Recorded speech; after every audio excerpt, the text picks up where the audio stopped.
most spectacular animals in the sea gather at a peculiar oasis.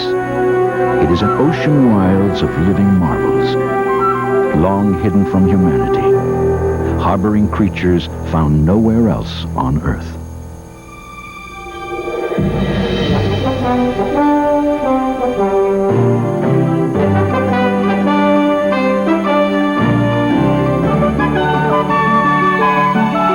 Join one man's extraordinary odyssey through the least known realm on Earth.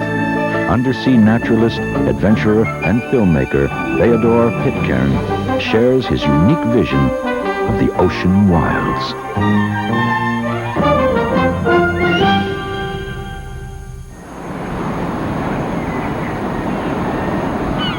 They are among the most famous islands on Earth, home to unique species whose separate existence at Galápagos inspired Charles Darwin's theory of evolution and forever altered our perception of life on Earth.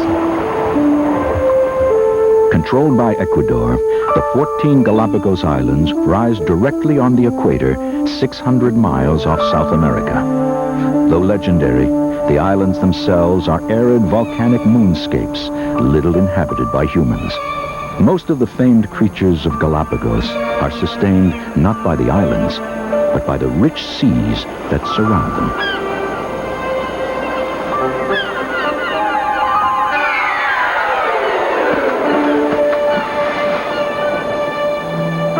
To document its undersea wonders, filmmaker Feodor Pitcairn has explored Galápagos 18 times.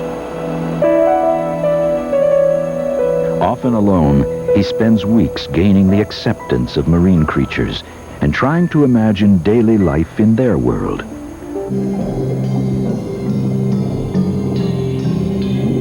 Sometimes the mood of the sea can change quickly.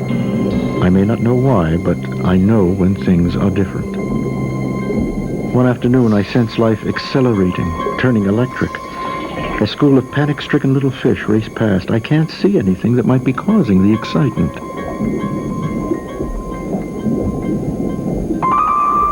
Then, a huge, shadowy figure appears high above.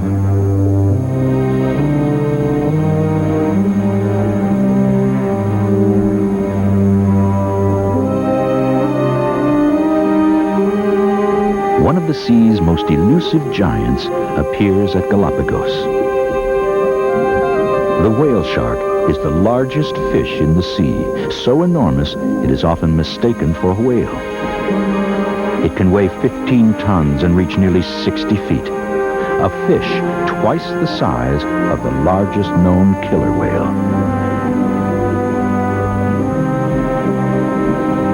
I'm enthralled by this close look at a creature few divers are ever privileged to see. Because whale sharks normally stay in the open ocean, we know far less about them than about most other sharks.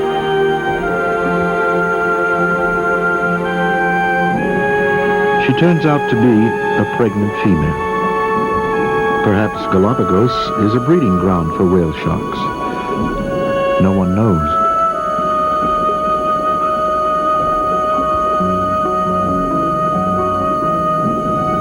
One known fact is an irony. This largest of all sharks is a gentle consumer of plankton and small fish. But where does it mate and give birth?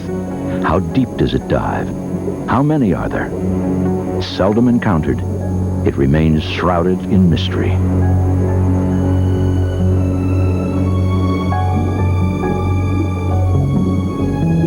Through my camera, I catch a glimpse of movement. To my amazement, the mother-to-be is accompanied by a male. A surprise, since whale sharks are believed solitary animals. To me, the appearance of these rare giants is further proof Galápagos is a wonderfully strange place. Its very existence is an oddity of nature.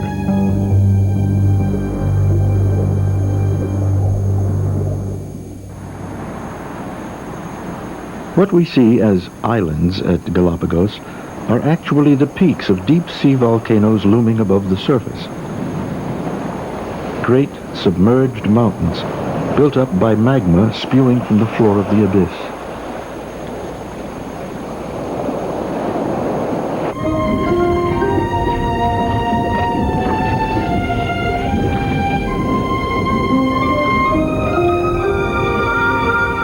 Within days of an eruption, organisms begin to colonize the new sea floor.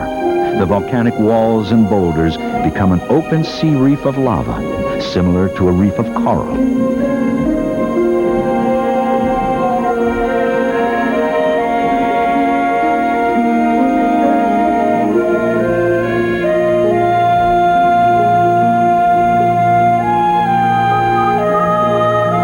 Life accumulates across the lava habitat. Countless attaching organisms find hard surfaces to grip as catchholds in the currents.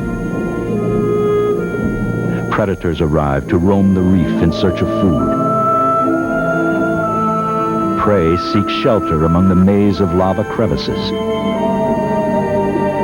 But the extraordinary richness of Galapagos is also due to its location. Some of the tropical ocean's richest currents intersect precisely where the volcanic mountains rise. The rivers of fertile water turn the reefs into pastures of life-sustaining algae. Such conditions exist nowhere else in the equatorial sea.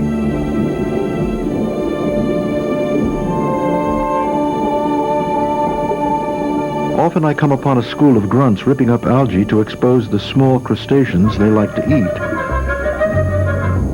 Driven by hunger, they tear into the bottom like a fish tornado.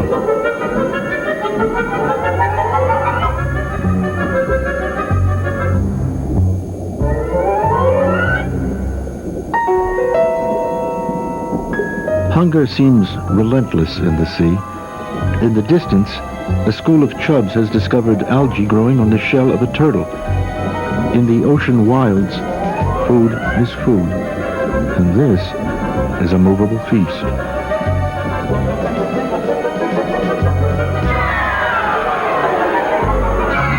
For carnivores, the huge fish schools grazing the reefs amount to an endless banquet.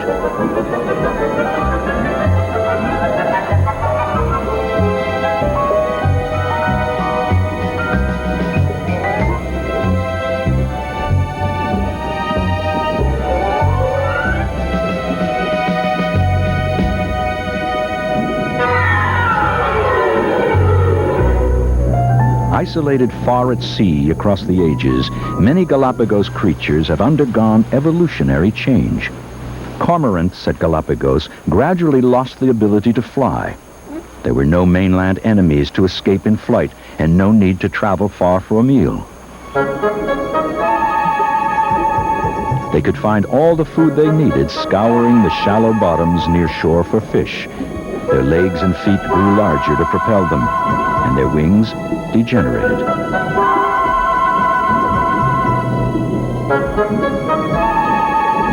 Today, they're the only flightless cormorants on Earth. Nearly 1 out of 4 marine species here occur nowhere else, making Galapagos a living laboratory for the study of evolution.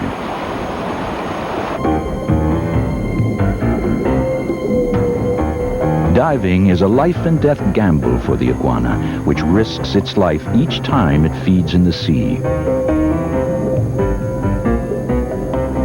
Losing heat in the chill seawater, the iguana can grow so weak that waves can batter it to death against the rocks as it tries to return to shore.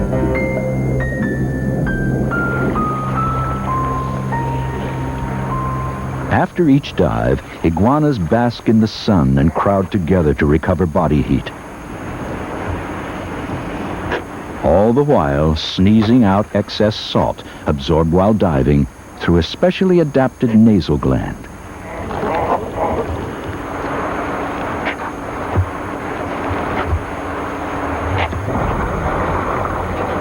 The result? Fierce-looking creatures sneezing constantly, like children with the sniffles.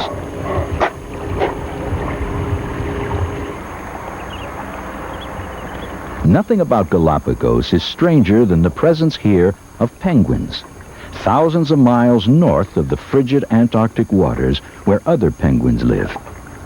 It is a mystery how they arrived, perhaps blown here in an ancient storm, but they have endured as the world's only tropical penguin colony because of the unusually cool climate. The currents bathing the archipelago are predominantly chilly, creating a rare zone of coolness and nutrient-rich waters on the equator, and an unexpected oasis for penguins. Penguins are normally timid around divers, but this afternoon they come to check me out. The encounter is brief. Young sea lions, tormentors of penguins, arrive looking for a way to amuse themselves. A penguin surprised by the approach of a sea lion streaks away like an undersea rocket.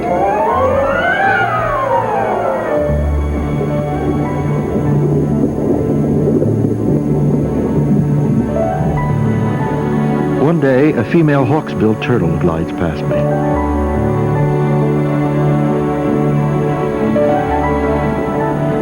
The hawksbill was once endangered as the source of the tortoise shell used in jewelry for centuries. She isn't a Galapagos resident, but a roving traveler.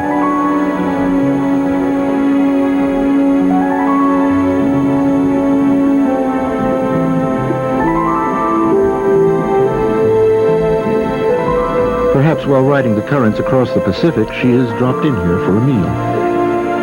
Algae beds in the open ocean are rare and make the archipelago a stopover for many migrating animals.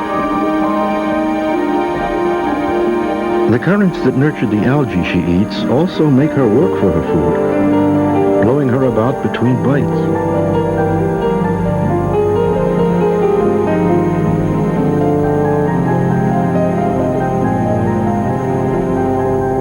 The perpetual motion of the sea makes life richer, but sometimes harder.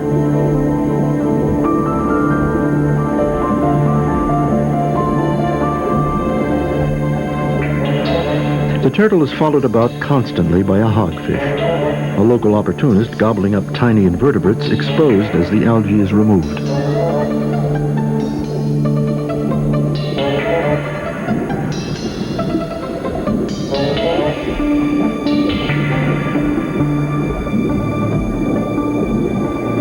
Just beyond, hammerhead sharks are swimming round and round. For years, their constant circling mystified me.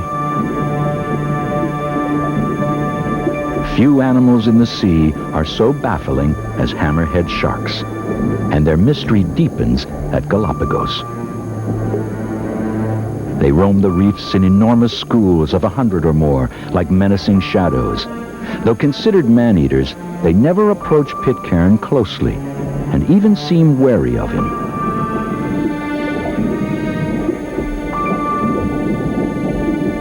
On dive after dive, I watched these odd predators, puzzled by their seeming indifference.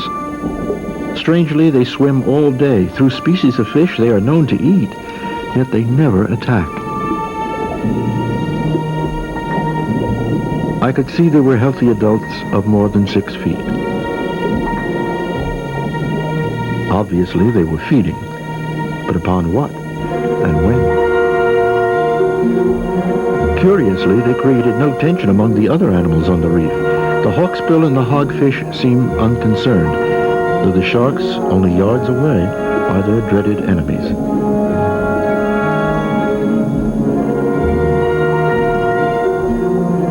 Finally, the mystery was solved by research in Mexico on the same species of hammerheads. They ignore fish on the reef all day because they're resting as they circle. They hunt offshore all night, departing the reef at dusk to return with bellies full at dawn. One morning I discover a green turtle napping in the coral. She seems confused and drowsy. She's probably weary from the rigors of the mating season.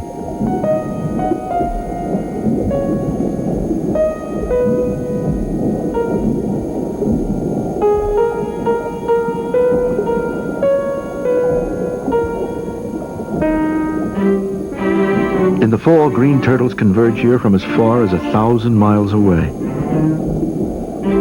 The breeding urge that brings them also changes their behavior.